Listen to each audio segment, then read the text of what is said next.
The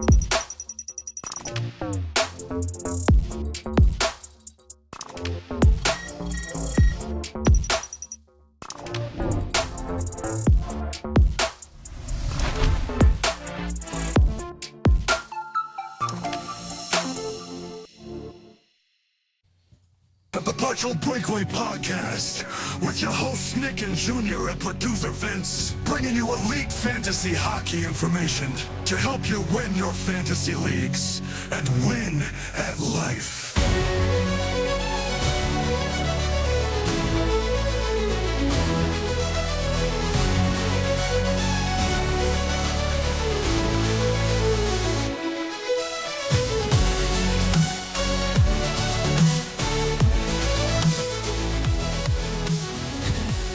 Episode 56. Let's go.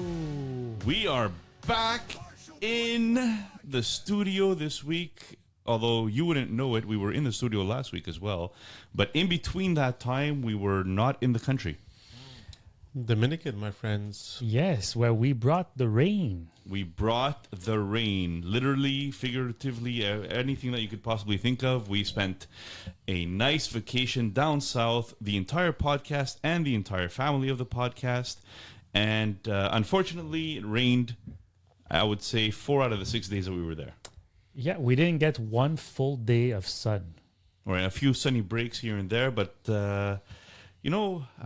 Brutal. But we still had a blast, and more importantly, the kids had an absolute great time.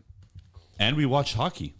That's right. Yes, go sports bar. Even when we're off, we are not off, ladies and gentlemen. We need to watch the game so we could actually come to you with real takes, unlike some of our co-hosts or some of our listeners. We try to watch as many games as humanly possible. Another stacked show. Actually, let's talk about social media. Please like, subscribe on YouTube. The more, the merrier. Anytime that number increases, it gives us a little bit more satisfaction and urge to continue. Shout out to Crazy Hacks, Fantasy Hockey. Oh, yeah. The Fantasy Hockey Podcast, who announced officially they are done. So 200 episodes.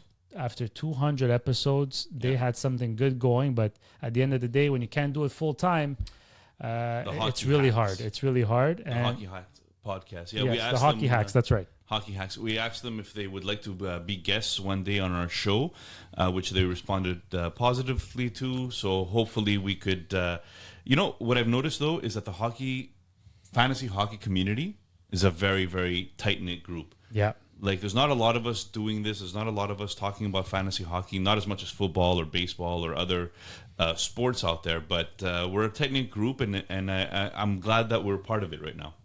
Yeah, it's really fun, and it's nice to see everyone support each other instead of always trying to compete, Competition is good. I do have one thing that I wanted to say is that we have a couple of housekeeping notes. Last episode, we didn't post our visual YouTube episode. We only had the audio only. That wasn't by design. We kind of ran out of time and had to get on a flight really quickly. Catch a plane. Catch a plane, exactly. Are you going to sing? No? Airplane? No. So this week I'm going to post both of them back to back. So you're going to see 2 videos, one for episode 55, one for episode 56. And you'll notice that we didn't have much social media content last week. Wi-Fi was spotty. But even from the episode, sometimes we like to put clips. So we'll get a lot of that done in the first couple of days for the last episode. And then later on in the week, we'll update clips on this latest episode. Okay, now, what did people actually tune in for? Today, yesterday, or 3 weeks ago? Or tomorrow. Or tomorrow. For great fantasy content. Oddman Rush. All right, let's get it started right away here. So, Nikolai Ehlers has resurged. 17 points in 12 games played. Hey, Nick.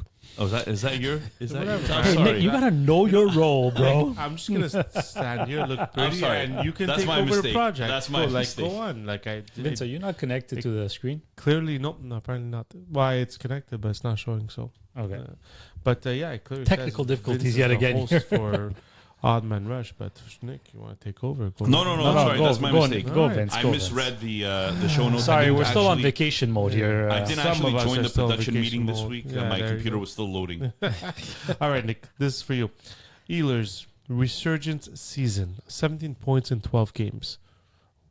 What do you tell our fantasy owners about this? Well, I mean, everybody has spoken about this for years and years and years. At least I have. Even before we started this podcast, is Nick Ehlers going to finally be on the top power play and playing top line minutes? Well, he's not necessarily on the top line, but Perfetti has come and he's playing with Perfetti.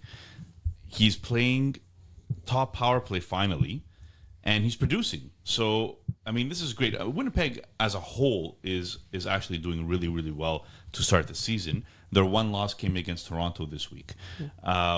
So in 12 games played, 17 points, it's not sustainable. He has a 25% shooting percentage, which again is not sustainable. His career average is 11.9. So, but it's very nice to see Ehlers finally producing on the top power play. Contract year? He was in trade talks too, so I'm pretty sure it's a contract year as well. Surprise, surprise. Oh, look, he didn't get along with some coaches that he had in the past. That's true. And it looks like this coach is actually giving him this opportunity. Junior Draisaitl, is he just better without McDavid? Is he wearing 99 when McDavid's not there? What a machine without McDavid. 6 points in 2 games, 2 full games without Connor McDavid. What's even more impressive is of those 6 points, only 1 was on the power play. So huge 5-on-5 presence for Draisaitl without McDavid. I mean, elite players, when their name is called, they come to play and they show up, right? I expected nothing less from Draisaitl.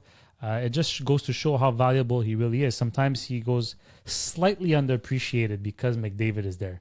But when McDavid is not there, you really understand why he's so good. Well, remember last week we spoke about the core 4 in Toronto, and we said that when one of them's not playing, at least the other ones could step up and so on and so forth. Here, it's literally anytime McDavid is out, Draisaitl just picks up his game, and he carries the whole team on his back. So I'm very happy for him. I mean, we're talking about a guy that's hit 100 points in the last 3 seasons plus, right? Like, we're not really saying that he's not a good player. No, but usually he just like picks it up even more. Most of his points come from, not most, but a lot of his points come from power play. So it's nice to see that without McDavid, it's 5-on-5. Okay, and Ehlers is in a contract year, so it is his last year on his contract, $6 million a year. Okay, fantasy related.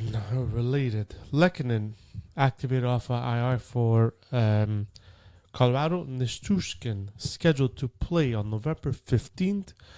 Landeskog Drouin, no updates no updates yet.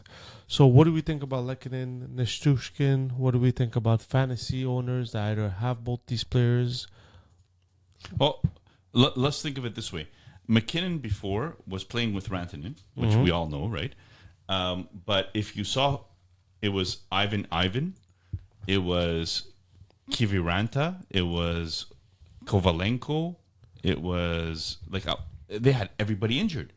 So out of their top 9, they only had 3 players that were usually top 9 players. It was a bit of a Russian roulette on their power play one. Exactly. So now you have Lehkonen coming back. I mean, that's a plus. That's going to start getting Colorado back on the right track. You're going to have Nichushkin come back. That's going to be a plus. Last season, he had 45 games played, 34 points. Lehkonen did. So, it's not something to sneeze at. It's a 62-point pace. He's a top 6 player. It makes sense that he's 60 points and up every season. So if he could stay healthy, I think he's still somebody that you go out and get. Junior Broberg, who's had a surprising start with St. Louis. Worst case scenario, he's out 4 to 6 weeks. Yeah, tough blow. Tough blow for a guy who was finally coming out of his shell. 9 points in 12 games with St. Louis, was finally getting power play one time too with Falk. They were both on power play one with Thomas being out. It's a real tough blow. I hope he bounces back. How sustainable his pace was, I'm not sure. I mean, he's on a new team given more opportunity, playing 19 minutes a game. So I think he would have been able to manage a 62-point pace, at least come close. Even if it was 50, I think that's a huge success for the Blues. Unfortunate. I hope he bounces back and it's not too serious. But yeah, very unfortunate. I feel for him. Nick, who takes his place? Let's say we go worst case scenario. 4 to 6 weeks it's a month and a half. It's a lot of games. Who's taking his place?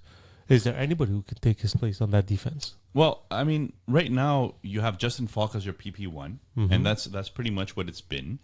But Parenko takes over PP2, right? I mean, it's nothing great. Is there anybody worth let's say, considering even just picking up just to cover for those 4 to 6 weeks on this team? Pierre-Olivier Joseph, Scott Perunovich, these are the type of guys that you would look at. I mean, Matthew Kessel's in. Perunovich people were high on him, but he still hasn't come out yet. So yeah, it's taking a while. Look, Edmonton's GM, Scott Bowman, had said that Broberg was not somebody that was worth that kind of money. Well, he was showing that he was worth that kind of money in St. Louis. It's all about opportunities. Okay, Nick. Next, we'll talk about our homeland in Montreal. Joshua Roy, Logan Mailloux. Are they too good for the AHL since they're on fire? And why haven't they gotten? Well, Logan Mailloux got his shot in the NHL. I think he just got sent down. He was the easiest person to send down. But Joshua Roy, specifically, why hasn't he been called up yet?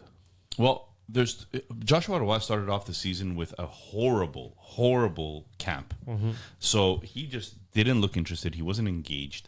And I think Montreal's management staff looked at that and said, well, this is not the type of player we want to start the season with, right? There's a little bit too much entitlement there. So they sent him back down. But he's showing that he's putting in the work right now. And Mailloux comes in, right? He started off in the NHL because of injuries and so on.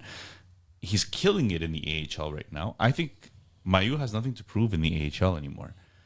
Other than possibly winning a Calder Cup in the AHL, there is nothing for them to prove at that stage. I think both of these guys are the next call-ups, and the only thing that's blocking them is some veterans. Well, for Joshua Roy's reason is veteran that's in the way.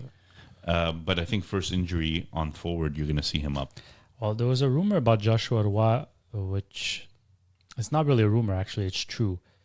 He had a obligation that he signed, that he agreed upon to attend a signing, an autograph signing at some place, in local place, and never showed up.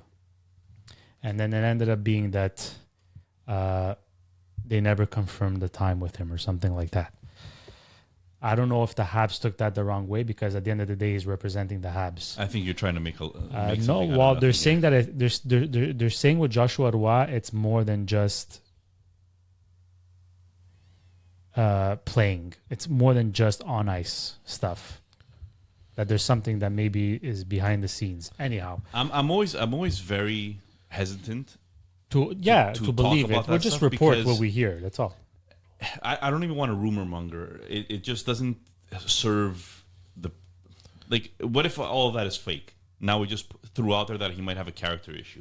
You know what I mean? It's not fake. He did not attend. That's official. No, that part, yes. But the fact that he the Habs might have taken that the wrong way. Well, we're conjecting, right? Like, yeah. For more TMZ news, please follow us. Please follow Junior for more TMZ At the end of the day, he has 10 points in 9 games in the AHL, 7 goals. I know a team in the NHL that could use some goals. Absolutely.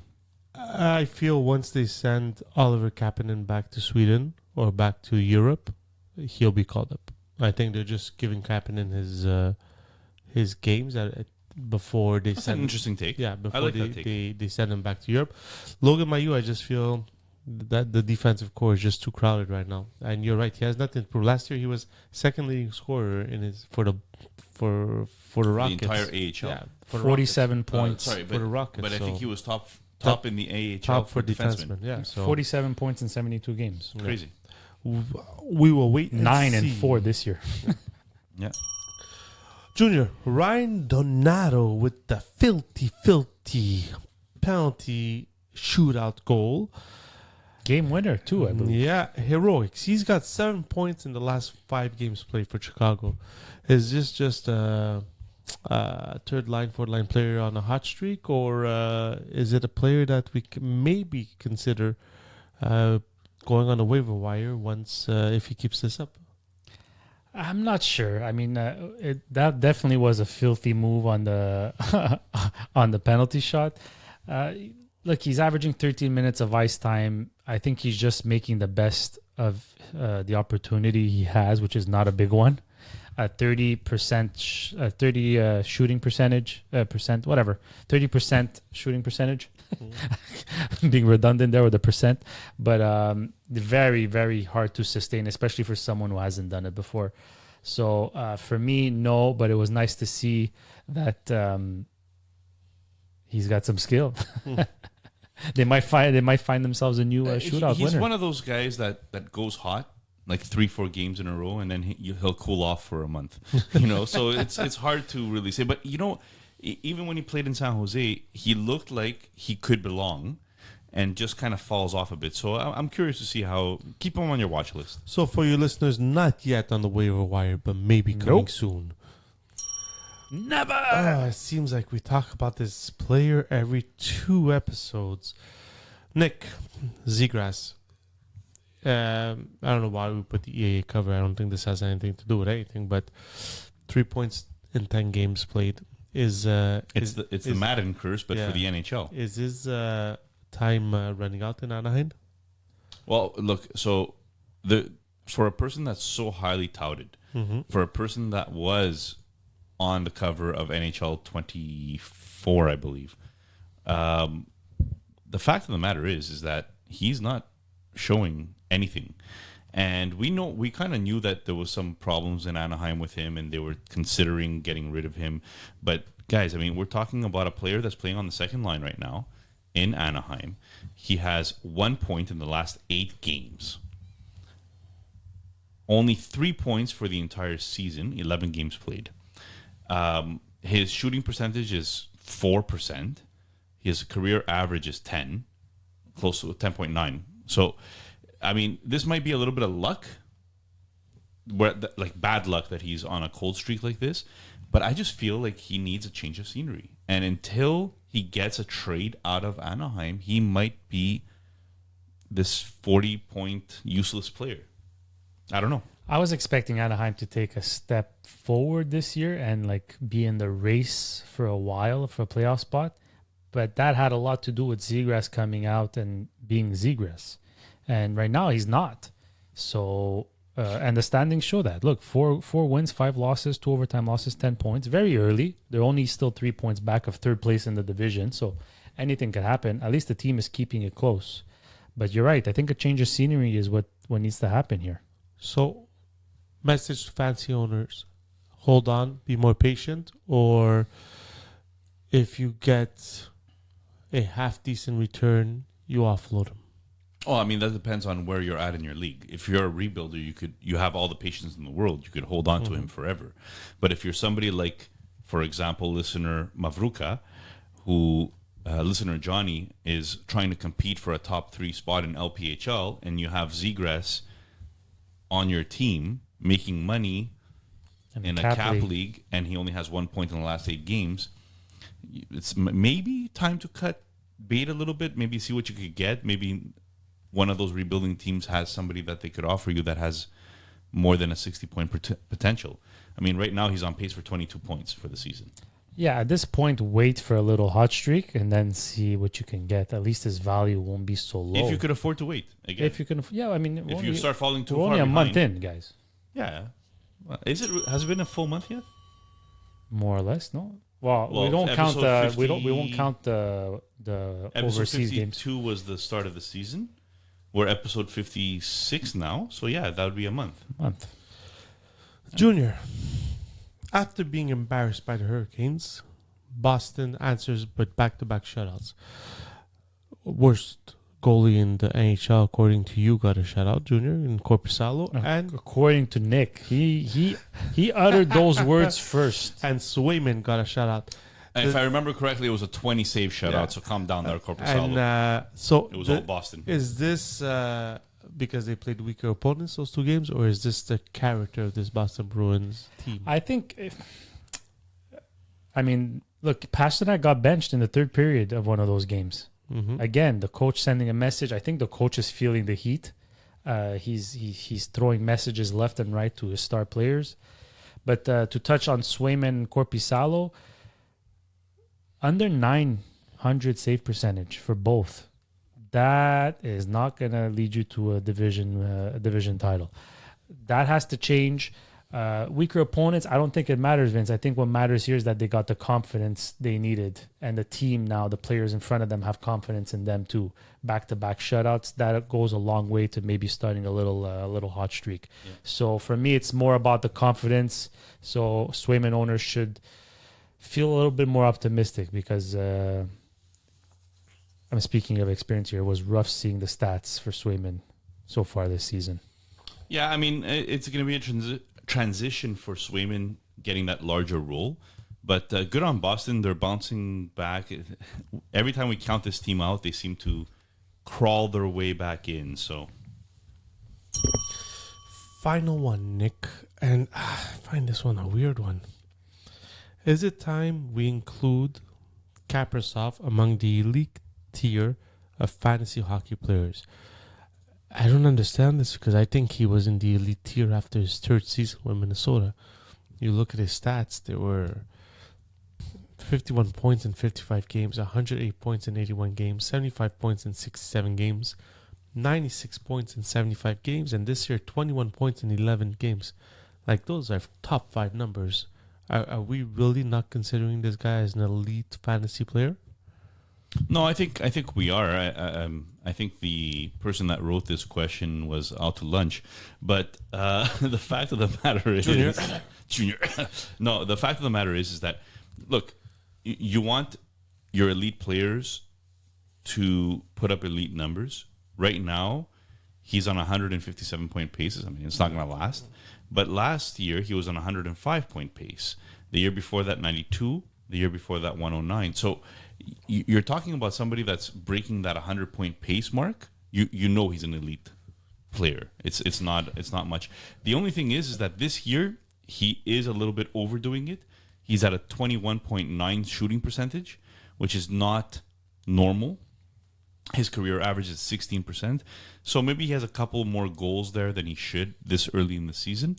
But he's playing 23 minutes time on ice, which is the most he's ever played. So there's a reason for optimism if you're a Kaprizov owner that he could even be better than he was last year. The reason for that question was when we talk of Rantanen, Draisaitl, Matthews, Kaprizov was never mentioned in that group. By who? Mm-hmm. Yeah. No, guys, he's not. He's not. Matthews goes top 5 in drafts. Kaprizov's going in the second half of the first round. Mm-hmm. He should be in conversation to be at 5, 6. Jack Hughes often gets picked in front of him. Yeah. So the reason I'm saying that is because last year, had he completed a full season, it would have been 105 points. He was on pace for 105 points. That would have put him right under Draisaitl at 8th, in between Draisaitl and Rantanen. Guys that, when we mention them, Kaprizov is an afterthought. He's next tier. I think he's in that tier, and not enough people are talking about him. We know he's good, but points-wise, guys, he should be in that tier, and the team is only getting better. They're scoring more goals. So I foresee him being in the 110-point range. But the question about that is it an individual problem or is it a team problem? Meaning, Matthews will be named there because we know he's surrounded with good players. He also scores 70 goals almost. Yeah, but Kaprizov of Minnesota I mean, right now, if you look at his sentiment, it's Marco Rossi. Yeah. His team is not surrounded. Not the same name value, right? Exactly. So I think that's why his name doesn't get. I mean, Zuccarello's been doing great, but Yeah, he's also 36 36 years old. But I think next year is going to be the year where people are going to start talking about Kaprizov in the top 5 fantasy players, just because Minnesota is going to liberate themselves from $16 million of dead cap space. So we will wait and see, but he's definitely, in my eyes anyways, top 5 fantasy player. And ladies and gentlemen, that is it for the Odd Man Rush. Boom. Odd Man Rush. So before we get confused, Nick, this is your segment. So if you're ready, you can go. Are you sure? Yeah, well, it says Nick whole segment. Oh, wow. Cool. Cool. Where's the... do we have a soundbite for this? No. Oh, we don't. Okay. This is just the information. We're still working on our soundbite. All right, guys. So this is our waiver wire pickup segment. And this is important because this is where we will give you information that will help you win your weeks, maybe your head-to-head matchup, maybe even your entire year, although I think that I might be pushing it there. But you might find a league winner like Roger from the Bush League Huddle likes to call it on our Fantasy Sister show over at the football side. So Alexei, who spells Alexei really weirdly, by the way, Protas was my pick this week in my Llama League. And because he was only 23 years old, we ended up being able to get him on an ELC contract in Llama, which the rules in Llama are a little bit different. But basically to let you know that this guy kind of came out of nowhere a little bit, right? He's a 6'6" left winger playing on a line with Dylan Strome and Ovechkin. Now you're going to tell me, well, at 6'6", this guy is probably there just to win the battles in front of the net. You're absolutely right. I think that's exactly It's creating what you should space for Ovechkin. create that space, baby. And 11 games played, 11 points. 4 of them goals, 7 assists. That's pretty good production. Now, don't get me wrong. He's on an 82-game pace. He's not going to finish with an 82-game pace.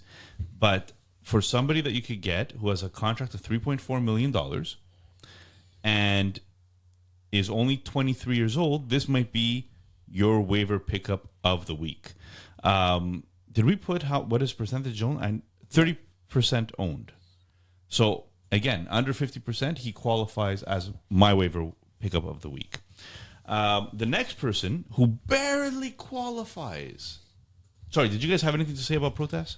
No. I feel he needs to use his hit total for a 6'6" guy needs to be much higher than just 2 hits. And what worries me a little bit is 18 shots in 10 game. Was it 9 games, 18 shots? I wish he would shoot a little more considering who he plays for with. 6'6", I would expect more hits, especially in a league that has in-depth that counts in-depth stats. I think it's important. No, I think both of you guys are right. I mean, this guy is a waiver pickup, and the reason he's a waiver pickup right now is because he's hot. Exactly. So I agree he's not a complete player by any stretch of the imagination, but he's 30% owned. He might be available in your league, and 7 points in the last 4 games playing with Ovechkin, who's hot right now.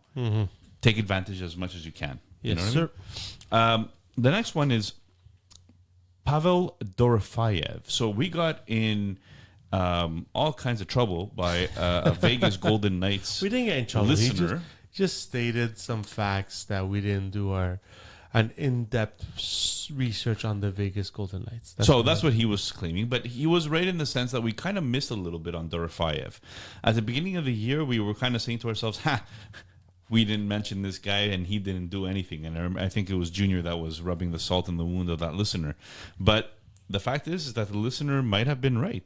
Dorofeyev, only at 49% owned, is actually playing very well right now. Do you have any stats for me there, Junior? Yes, so he's got 10 points in 12 games. 7 of them are goals. Now, I will wave a yellow flag at least here, a warning flag, saying prior to his hot streak of 6 points in the last 4 games, that would have led him to 4 points in the first 8 games. So, like you said earlier, this is why he's a waiver wire ad, right? Because he doesn't have the consistency. But from last year, he's up 2 minutes of playing time, which is good for Dorfeev owners. But that's happening because they lost Olofsson to injury, who was on the PP1 with Vegas. So as soon as he went down, he was the next guy up, and he's taking the opportunity. As we say, the bull from by the horns and running with it. So 3 power play points. yeah, Talking about opportunity and points, I'll just mention that Braden Point. Ooh, touche. You like what I did there? You like what I did there? I'll just mention that Braden Point is injured. Now, how long is he injured? I'm not exactly sure of yet. I believe that I saw week to week, but I could be wrong there. Who takes over for Point on the Tampa Bay top line? Now, could it be Cirelli? Could it be Paul? Right now, according to Daily Faceoff, they have Paul taking over that top line. Cirelli being on the second one. So it might be something to look into. Cirelli is only 46% owned, and Paul is 42% owned. These players, and keep an eye on the practices for Tampa Bay this coming week. We don't have all the information right now in front of us, but keep an eye on it to see who takes over that top power play line. Cirelli is because they don't want to move him away from Hagel. Hagel and Connor Geeky, I believe. That line's They're been doing clicking, very well together. Cooper doesn't want to mess around with that line because they. So you're saying it's more likely Paul? So I think Paul's gonna jump. They're gonna try Paul jumping up on that, and let's make it serious. That line works because Kucherov is there, so Kucherov will lead that line. I think whoever gets that opportunity will be successful. What I'm more curious about is who gets the power play spot, because both Paul and Cirelli are in the second power play unit. Guys, last week we did a couple of pickups for waiver wire. Don't remind me. I believe that we used a little bit of a gimmick to pick what team. So we decided to edit that a little bit because we wanted to give you guys the more valuable information rather than a gimmicky thing choosing what information we give you. To say the truth, I had picked San Jose and I had picked Blackwood, and how did the that goalie, go? and he actually did not bad during that week. So I'm feeling good about that, but it wasn't maybe the best way to pick players. So we're going to start counting who gets the waiver wires good and not, and maybe we'll keep score for the rest of the season. Starting with So you week. want to do an official?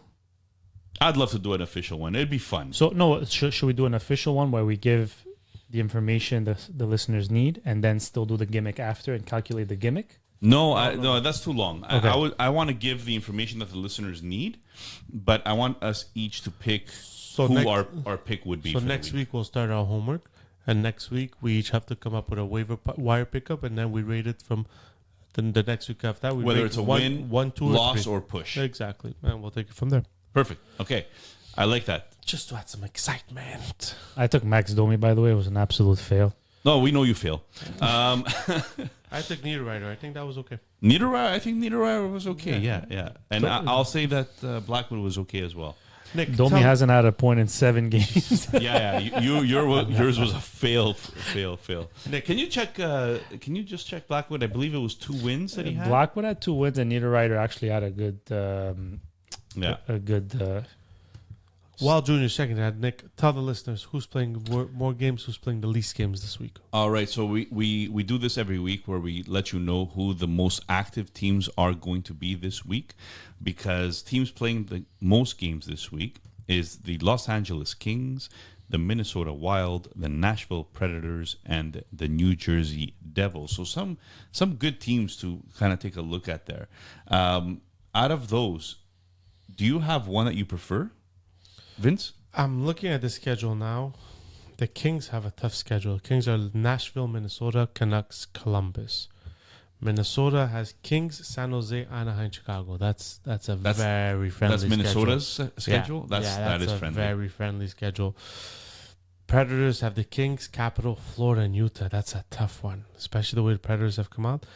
Jersey has Edmonton, Montreal, Islanders, San Jose. Oh, that's pretty. That's second. okay. I would give it second easy, but I'd say the easiest. So is Minnesota first, Minnesota, New Jersey next. So take a look at your waiver wire. See if you could find guys like Paul Cotter, maybe that might be available. Minnesota has a few players that play on the second, third line. That Might could be available. interesting for you. So it would be it would. Teams to avoid. So there's teams that only have 2 games this week. And that would be the Vegas Golden Knights, the Tampa Bay Lightning. That's unfortunate, right? Yeah. The Well, Seattle. unfortunate for them because point is out, right? So Oh, that is, yeah, that's right. Hey, good call. there we go. The Seattle Thunderhawks, no. Kraken, the New York Rangers, Florida Panthers, Dallas Stars. So quite a few teams only played 2 times this week as well. Maybe it's time for you to drop that third liner that you were holding on New York, maybe like a Will Cooley or something, to try to get a guy from New Jersey or Minnesota or moving forward. So this is information again in order to help you out for your waiver wire pickups. I think you had an update on how well Niederreiter went. So Blackwood went 2 wins, 1 loss, 9 goals against. 2 out of the 3 games was below 900 save percentage. Save percentage. And 1 of the games was above 900 save percentage. I would say because of the 2 wins, it's a pass. I think it's a win. I think it's a win. The numbers weren't great, but a win's a win. Niederreiter, 3 games played, 1 goal, 1 assist. Don't forget, he was a waiver wire pickup. Yeah. He's not your starter, right? 3 games played, 1 goal, 1 assist for Niederreiter. Averaged 3 shots on goal per game. That's a win. And like Sam Mitchell likes to say, Max Domi went 0, 0, 0, 0, 0, 0. So that's one to forget. I'll take the absolute loss on that. But we won't start counting until next week anyways. So there you go. Guys, we're going to keep scores from now on, man. I want to know which one of us know what we're doing. Wait till we get to those board bets. That's what I'm interested to see. I think I'm doing good. We haven't had enough board bets, You know what? We should have a board over here with all our board bets. Yeah. So maybe during the holiday break, we'll paint this room. And maybe revamp our studios over and here. just remind everybody, Junior's right. Junior's right. Junior's right. Okay, Junior. How about you? So far, he's the only one with an L, but whatever. No, unofficial. Oh, unofficial. Okay.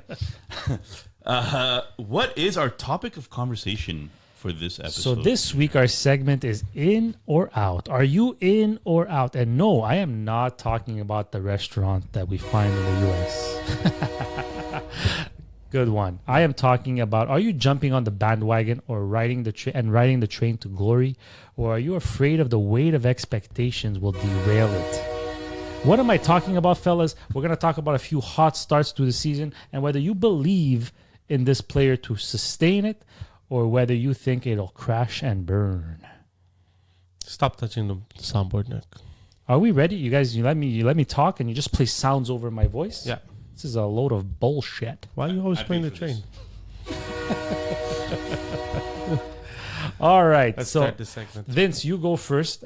Recently traded Ovechkin. Maybe if you want to give a tidbit on why you did that and what you got in return. But he's the first player we're going to talk about because in the first 11 games last year, he had 2 goals, 6 assists.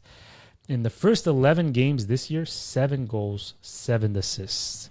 Okay, so in both leagues where Are you on the bandwagon? Yeah, for sure. I'm driving that train, my friend. Because I was driving it a long time ago. And listen, I'm in the LPHL league we're in Lama League. I'm rebuilding in both leagues, but I kept Ovechkin. I kept Ovechkin in LPHL, and in Lama, I actually signed him in free agency. And the reason is exactly this: is I really do think that this season he's gonna get the Gretzky record this season, the goal Gretzky record. He's gonna get it this season. So already off the bat, to get that record, you need to score 42 goals. So last year he had a slow start that still ended up with 32 or 35 goals. So he's on a hot start now. I had a feeling Washington would do whatever they had to do to get him this record this year. He is almost pushing 40. So this is the year that he needs to get the majority of those goals. So I kept him, and I also kept him for trade bait. It's not I didn't keep him because I thought I was going to compete in any of the 2 leagues. Like I said, I'm rebuilding. So I kept him, and like I said, I got an offer, OV for Zach Benson, straight up. I think Benson is a very good young player. I think he needs to make his way into the Buffalo lineup and try to outcompete some other of those young players. But I made the trade, but I'm definitely on this train to glory for Ovechkin. Yes. And bonus question: Does he beat the record this year? Yeah, I think so. Wow. All right. You heard it here first from Vince. Ovechkin will hit 42 goals this year, right? Is that what that's what he needs, 42. right? Yeah. Next up, Nick, are you ready?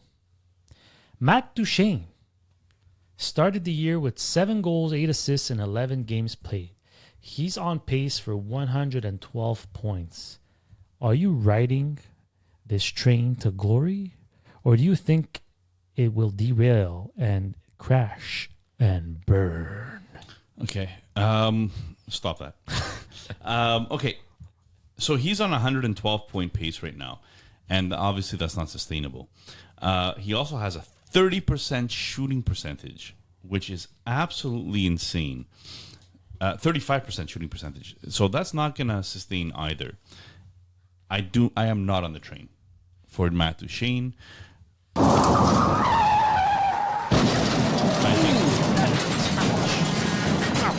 I think he will crash and burn. 15 points in 11 games. Look, I like Matt Duchene. And in a cap league, I like him even more. He's only $3 million. Mm-hmm. So we're talking about a guy that's turning 34 soon. It's not that he's not a good player on a good team. I think it's simply the fact that I don't think he will maintain this kind of pace. Last season, he had a 67-point pace. The year before that, a 65-point pace. So you can't come talking to me that he's going to have an 80-point pace or 90 or 100 or 110 like he has now. I think that we're going to start seeing him slow down, and he's going to go back to maybe his 67 to 70 points for the season. And that's who he is at $3 million. That's great. That's fantastic, by the way. Yeah. We're not saying that's not good. Yeah. We're just saying he's not going to be a 100-point player. That's right. And there's also a lot of slow starters in that Dallas team. Wyatt Wyatt Johnson, Robertson, Hiskinen. So once these guys start picking it up, I think his points are going to diminish a bit. All right, so my turn. I will talk about Philip Gustafsson, who on 8 starts has 6 wins, 1 loss, and 1 OT loss. Goals against average of 2.12 and a save percentage of 924. Am I on the bandwagon of Philip Gustafsson this year? We've talked about it. He's a bit like, what do they call the Russian mountains or whatever? He's up 1 year, down another, up 1 year, down another. What's that ride at La Ronde called? Why Russian I mountains? have no idea. The ride at La Ronde, what's it I'm called? going to have to Google that, Nick. What? There's a roller coaster at La Monster? Ronde. No, it was one of the new ones. Anyways, enough of the blah blah. I am riding this train, ladies and gentlemen. Philip Gustafsson, if you can acquire him before his value gets too high, I would. And here's why. In his first 8 games, like we said, he has 6 wins. Out of the 8 games, 7 quality starts. Want another reason why I think he'll succeed? Because in the 3 games his backup has played, only 1 quality start. That means they don't have enough faith in Fleury. Despite him winning 2 of the 3 games, he hasn't been playing super well. So they will need Philip Gustafsson. And the third and final reason I think you should ride this train to glory is because the Minnesota Wild are finally scoring goals and winning close games. And that is also in part to Philip Gustafsson. They are intertwining and helping each other out. So Philip Gustafsson I'm on the bandwagon. I am absolutely on the bandwagon. Very nice. Moving on. Anything? Nope. Nope. Moving on to another goalie. Probably an official breakout year if he sustains this. Luka Dostal of the Anaheim Ducks has a 2.2 goals against average and a 937 save percentage on a team that hasn't been doing too well. Impressive. Vince, are you riding this train to glory or will it crash and burn? I actually picked him up in one of my leagues off the waiver wire, but I only picked him up because I needed a goalie to play on Sunday to try to win.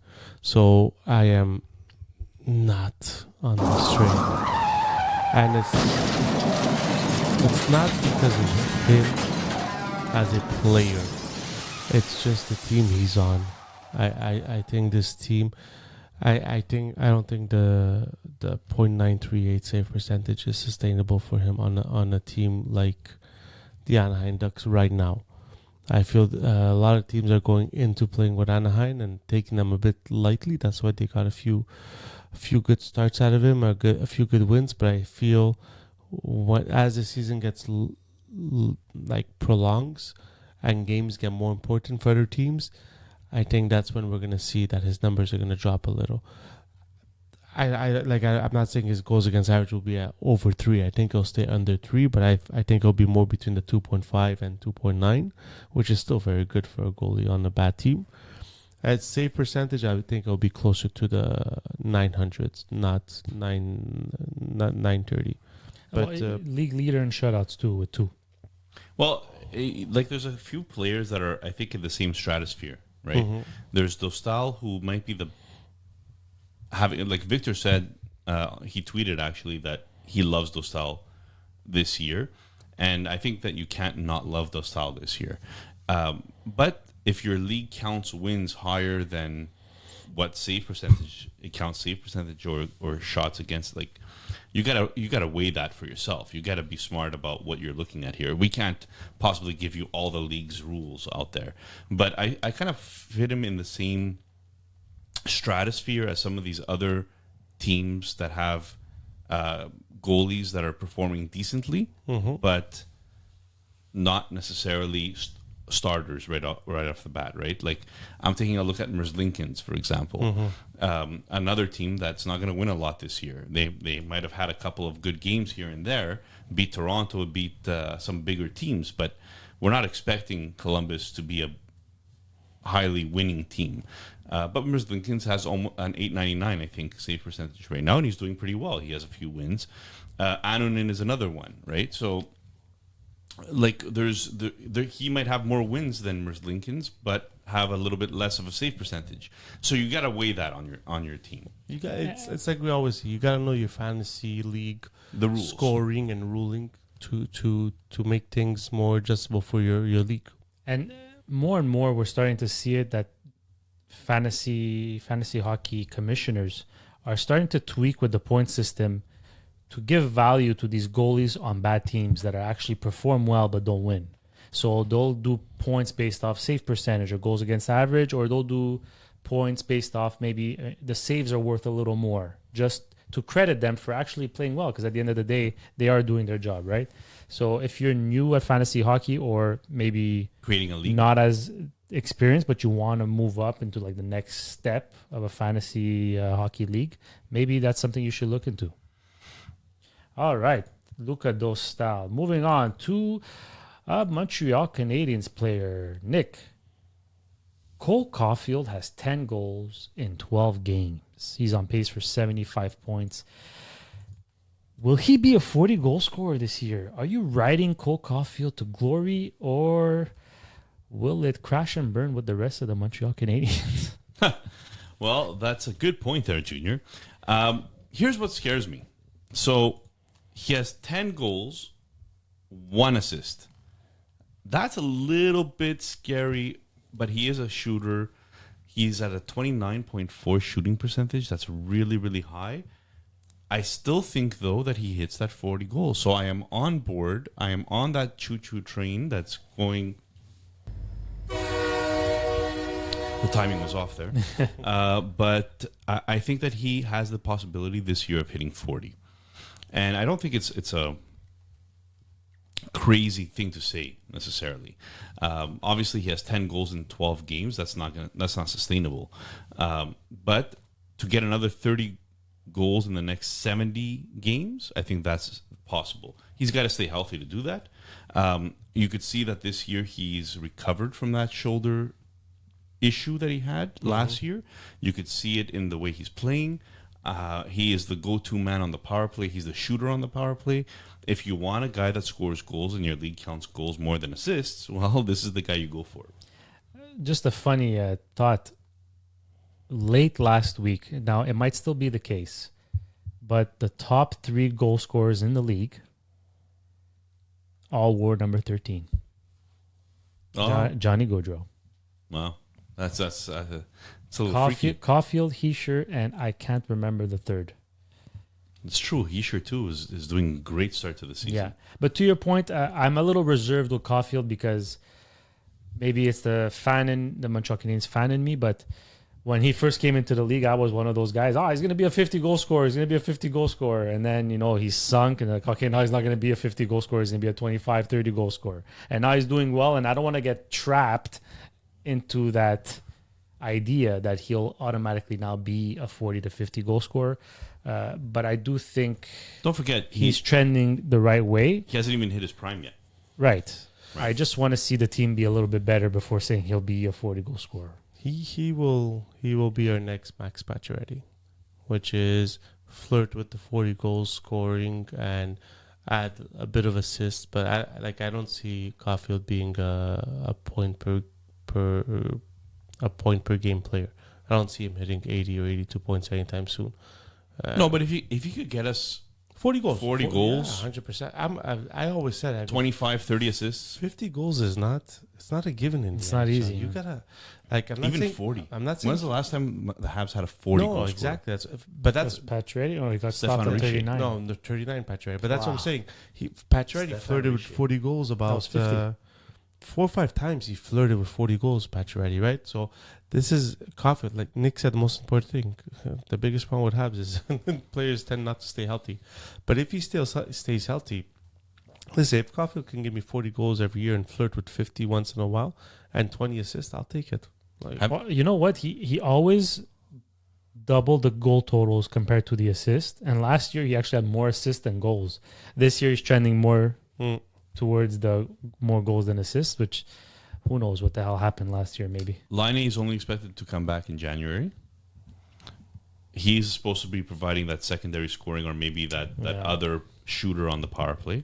So right now, teams could focus on Cole Caulfield solely as the shooter, and he's still putting up goals. It's a positive. Yeah. But that element, I think, only comes into fruition maybe next year because coming off a knee injury like that, by the time he's fully rehabilitated. I was going to say, one of the best stories right now over in the KHL is also happening to be a Montreal Canadian product. So don't say his name. I won't say his name because if you say it 3 times, it's like Beetlejuice. No. Actually, we'd want to say it 3 times at that point. Yeah, exactly. But we were excited when we drafted him, but he's killing it on very minimal ice time and almost no power play time. Should we tell the listeners what we saw at the airport? What looked like Ivan Demidov with his hockey bag and sticks. Just kidding. This guy's a rumor monger, by the way. TMZ. This guy is a rumor TMZ. monger. We're gonna. It's a joke, everybody. It's a joke. Okay, I was just having fun. We're gonna change Junior's name with Junior TMZ. All right. Lastly, I'll take this one. Martin Necas tied for 8th in points this season, 15 points during his recent 8-game point streak. Am I riding the train to glory? I am not. He's on pace for 148 points.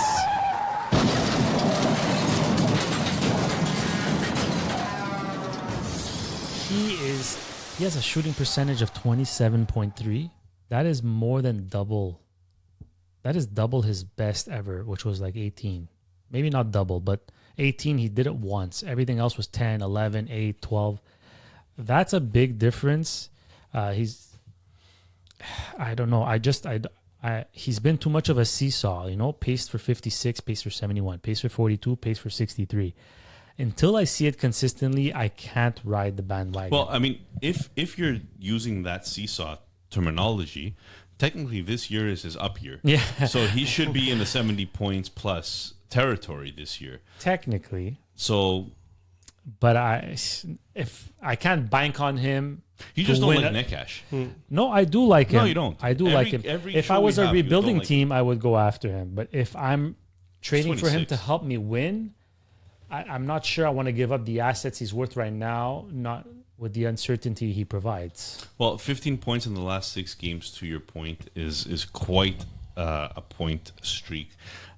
He is most of the time playing with Kotkaniemi, and Robinson. That's all I was just looking like. Ugh. Remember, his biggest thing for not signing is he wanted the opportunity to perform offensively, which is Brendan Moore never gave him last year. And now he's on PP1. He's playing on the second line with the players we just named. And he still has 15 points in like 6 games. Like $6.5 million cap hit. yeah, I mean, he's looking good. A big difference too if from anybody last wants year. to trade him in our leagues, come see me, my friends. Big difference from last year. 44% of the power play he saw. Yeah. This year, 73.8. But that's what he asked. He asked for that, right? So, yeah, and he's He's earned trending it. in the He's right earned it. direction. But he again, asked for it. He's taking the opportunity, unlike younger players like McGroarty who demand it and then gets sent down to the AHL. look, you Wow, know, you really have a thing against McGroarty. You gotta bring him up every single. I can't take it. you know me by now. I need to see it a little bit more to say. Like I said with Bouchard, I want to see him do it for more than just 1 year after he doubled his career best. I remember to you say getting he's the number one crucified for the defenseman. Quinn Hughes. Yeah, Quinn Hughes was like a bit more of a rough take there, but I think Bouchard was a more reasonable one. He's only I on, have a only question on for pace you. for 44 points, by the way, Bouchard, so far this year. Is Jesperi Kotkaniemi actually like a half decent line mate for Netcash, or is it all Netcash? So I own Kotkaniemi, and last year we were calling him up to and then he just died out. He started off so strong, and then he just kept dying out. 8 points in 10 games so far this year. And then he went like on a 15-game pointless streak or something Yeah. ridiculous like that last year. So no, I definitely don't rely on KK. Yeah, I mean, at $4.8 million. Guys, we kept this show under 1 hour. It shows we're tired and coming back from. By the way, we got in at 3 a.m. this morning. That's right. So we are still bringing you a show tonight, Because we even are though committed. we are on 4 hours of sleep, ladies and gentlemen, and no naps because we have responsibilities and we're adults. Yes, like we got home too early or late to send the kids to daycare. So, I mean, some of us. I still sent them. And that is why we are going to take naps or going to sleep after this. Follow us on Instagram, TikTok, X at Partial Break Pod. Don't forget to like and subscribe on YouTube, and please leave kind reviews on all social media, all podcast platforms. And join in on the conversation, guys. This podcast is all about discussing with different people with different opinions. Keep it polite, keep it nice. Join us on our Discord. Write messages to us on YouTube. We love this stuff. Yeah. Even if it's bashing us, I don't care. I'll take it. we hold ourselves accountable, and Nick eats crow all the time. Have a good night, people. When have I eaten? See you next week, everybody.